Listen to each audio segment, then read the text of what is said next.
오늘은 요나라 역사상 최고의 명군이자 우리에게는 고려를 침공한 악당으로 알려져 있는 요나라의 6대 황제 성종에 대해 알아보겠습니다. 그의 이름은 거란식으로 하면 야율문순호이고 중원식으로 표기하면 야율융서라고 하는데요. 야율융서는 982년 아버지 경종의 뒤를 이어 11세의 나이로 요나라의 황제로 즉위하게 되었는데 그의 어머니인 승천태후 소작이 어린 황제를 대신해 섭정을 하게 됩니다.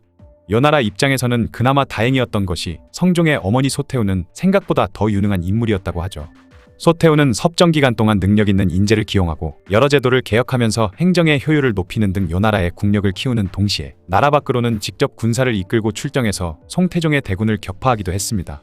1004년에는 송나라를 상대로 한 대규모 원정을 시도해서 송나라가 매년 요나라에게 비단 20만 필과 은 10만 냥을 보내는 대신 두 나라가 형제처럼 지낸다는 전연의맹을 맺는 성과까지 거두어냈죠. 때문에 고려에서는 성종이 아닌 소태후를 사실상 요나라의 황제로 보았다는 기록도 있습니다. 송나라 원정의 어머니를 따라 출정하기도 하면서 경험을 쌓은 성종은 이후 직접 나라를 다스리게 되면서 이전 황제인 경종과 어머니인 소태후 시절 시행됐던 정책들을 계속해서 유지하며 요나라를 더욱 강력하게 만들었다고 하죠. 우리나라에서는 성종이 여요전쟁을 일으킨 주범이라 그런지 그가 이루어낸 군사적인 업적이나 고려와의 전쟁에 등장했던 부분이 많이 강조되는 편이지만 실제로 그는 나라를 다스리는 데도 뛰어났다고 합니다. 그는 삼국시대 총나라의 제갈량처럼 모두에게 공평하게 법을 집행하는 것으로 유명했다고 하죠. 성종은 신분의 높고낮음에 따라 법을 다르게 집행하면 백성들의 원망을 받을 수밖에 없다는 점을 강조하며 황족이나 친척들의 죄는 백성과 똑같이 처벌한다. 그리고 만약 노예가 죽을 죄를 짓는다 하더라도 주인이 노예를 마음대로 죽여서는 안 되며 반드시 관청의 허락을 받아야만 한다 라는 내용의 법령을 발표했습니다. 그 시절 많은 나라의 군주들이 자신들의 평판을 위해 저런 내용의 법령을 시행하겠다며 말뿐인 약속을 하고 실제로는 시행을 하지 않는 경우도 많았지만 성종은 자신이 했던 약속을 실제로 지켰다고 하네요. 자신의 13번째 딸인 금양공주 야율세가가 집에서 부리던 노예 한 명을 마음대로 죽이자 즉시 금양공주를 공주가 아닌 군주로 강등시켰고 그녀의 남편인 부마 서도옥은 집안 관리를 제대로 못했다는 이유로 파직시켜버렸다고 합니다. 성종은 요나라 노예들의 삶에 대해서도 많은 신경을 썼다고 하죠. 초하부와 갈술부라는 마을을 새로 만들어서 요하 동쪽 지역에서 사냥을 하거나 철을 재련해서 먹고 살던 노예들을 새롭게 만든 마을로 이주시킨 후 그들을 평민으로 만들어주기도 했습니다. 또한 여진족의 노예들까지 요나라의 평민으로 받아들였죠. 성종은 요나라의 황족들과 신하들이 비리를 저지르는 것을 굉장히 싫어해서 황족들과 자신의 친척들을 모아두고 다음과 같은 말을 할 정도였다고 합니다. 요사에 따르면 성종은 만약 황족이 뇌물을 받았는데도 내가 이들을 용서해준다면 이것은 요나라의 법이 사라져버린 것과 같다.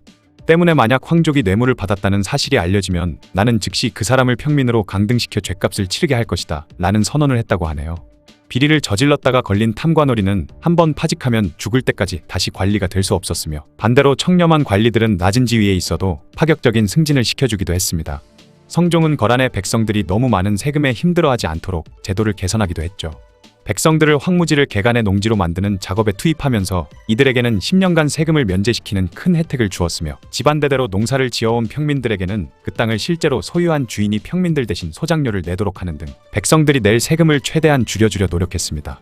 그리고 상대적으로 개발이 덜 되고 위험한 국경지역의 농민들에게는 황무지를 개간해 농사를 지을 수 있는 땅으로 만들도록 유도했으며 대신 그들의 세금을 완전히 면제하는 혜택을 줬다고 하죠.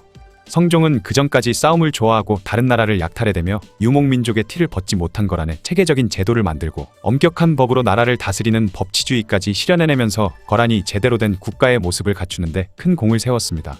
그렇다고 성종이 국방에 소홀했던 것도 아니었기 때문에 거란은 군사력까지 엄청난 발전을 하게 되면서 계속된 정복전쟁을 통해 영토를 늘려나간 끝에 아시아 최대의 군사강국 중 하나로 성장하게 되는 발판을 만들었죠.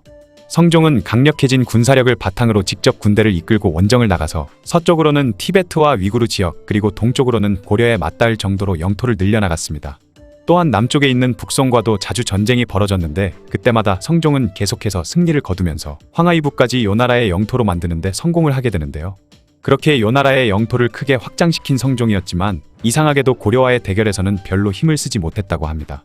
그만큼 당시 고려의 저력이 대단했다는 증거겠죠. 1차 여요전쟁 때 요나라의 장수 소손령은 서희의 말발에 넘어가며 강동육주를 고려에게 넘겨주게 되는데 이때 강동육주를 내준 것 때문에 요나라는 이후 고려와의 전쟁에서도 계속 고생을 하게 됩니다. 제2차 여요전쟁 때는 성종이 직접 40만의 대군을 이끌고 들어와 통주전투에서 강조가 이끄는 고려의 주력 부대를 격파해버리고 수도인 개경을 함락시키는 등 큰 성과를 거두는 듯했지만 이때 고려의 명장 양규가 소수의 부대를 이끌고 후방에 남겨둔 거란군을 상대로 계속해서 승리를 거둔 끝에 생각보다 더 큰 피해를 입게 됩니다. 그렇게 양규의 활약으로 고려에 와서 얻은 것보다 잃는 게 더 많아질 상황이 되자 성종은 다시 본국으로 돌아갈 결심을 하죠. 마지막으로 벌어진 3차 여효전쟁에서는 소배합이 이끄는 부대가 개경까지 빠르게 진격했다가 고려의 청야전술에 걸려들면서 결국 또다시 후퇴를 하게 되고 돌아가는 길에 귀주대첩에서 고려군에게 전멸에 가까운 피해를 입으면서 어쩔 수 없이 고려와 강화를 맺는 선택을 할 수밖에 없었습니다. 그 이후 고려와 요나라, 북송은 약 100여 년 동안 서로를 공격하지 않고 평화로운 시기를 보내게 되죠. 성종은 장군으로서의 능력 또한 매우 뛰어났던 명장으로 그가 직접 군대를 끌고 나간 경우에는 수많은 국가들을 상대로 승리를 거뒀는데 그 중에서 그가 고전한 상대는 고려가 유일했다고 합니다. 2차 여효전쟁 때 수도인 개경을 함락시켰을 정도면 아예 성과가 없는 것은 아니지 않냐고 생각하실 수도 있지만 성종이 다른 강대국들과 벌인 전쟁에서 이뤄낸 성과를 생각하면 고려에서는 얻은 것이 거의 없었다고 봐야 할 정도라고 하네요. 그렇게 성종은 50년이라는 긴 재위기간 동안 정치와 군사, 문화적인 부분에서 나라를 크게 발전시키며 요나라를 당시 동아시아의 최대 제국이자 군사강국의 위치로 올려놓았습니다. 그런데 거란족과 관련된 역사가 기록되어 있는 거란국지에 따르면 이런 성종도 말년에는 더 이상 이룰 게 없다고 생각했는지 매일같이 술을 마시고 휴가를 가거나 사냥을 나가는 등 나랏 일을 돌보기보다는 노는 일에 더 열심이었다고 하죠. 그러다 1031년 세상을 떠나게 되는데 한 가지 흥미로운 사실은 요나라의 성종과 고려의 현종 그리고 강감찬이 모두 같은 해에 사망했다는 것인데요.